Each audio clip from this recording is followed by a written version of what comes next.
know that Tony Price is the brilliant mind and spirit and hands behind this exhibit.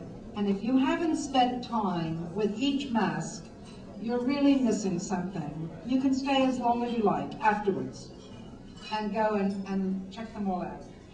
A very close friend of Tony Price is Godfrey Reggio, who has been honored by the Smithsonian, which selected his film based on the Hopi legend of the world out of balance. The first of the Kotze trilogy is one of the 100 best films of the century.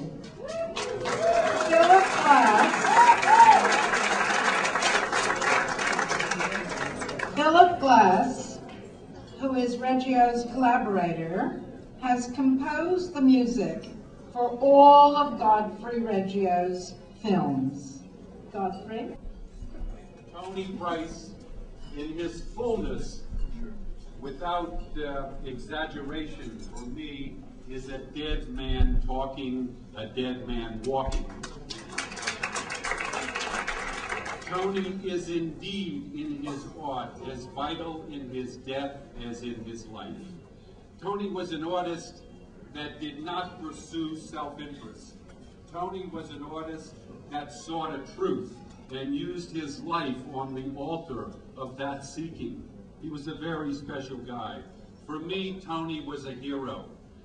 By that I mean a person that was face to face with destiny, that lived outside of necessity, that was willing, as it were, to live many lives and die many deaths. Tony lived his life through resistance to a real world that tragically perhaps is more real than true. Tony's obsession was this dawn of darkness. We live, many of us are here from New Mexico. It is in this place that this event started. For Tony, this was an untellable event. It was something that our language could no longer describe.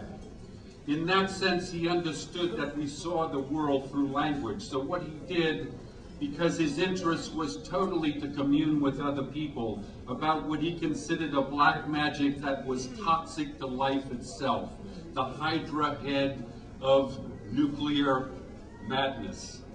Tony committed himself, I would say, in shock and awe, something that should not be in politics or religion, but in art.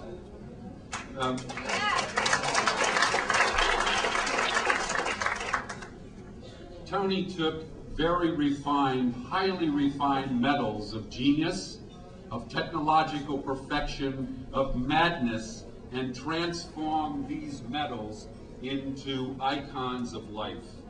In that sense, Tony went to the prima facie laboratory in the world, the global laboratory where this dawn of darkness started in Los Alamos, New Mexico.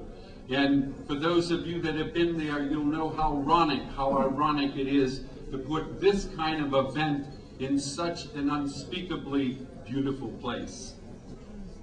I think it's particularly fitting today that in this tower of reason, in this tower of reason, where rationality and rationalization abound, where words are tortured for special interest, where those interests become its truth that is our truth, that all of us suffer from, that it's appropriate to add Tony's voice to those here in this room, like Cora and all of the people, the gentleman, the secretary that spoke, people that are concerned, to add his voice to that concern. What you see here today are 20 pieces. They're 20 pieces of 144 voices that speak as one choir about this message of the nuclear madness that we've got ourselves into. For me, Tony Price is indeed free. He is, as I said, a dead man, not only walking, but talking. And his voice will join with Philip and with Patty this evening and I hope that all of you can understand the language that he speaks. Thank you very much.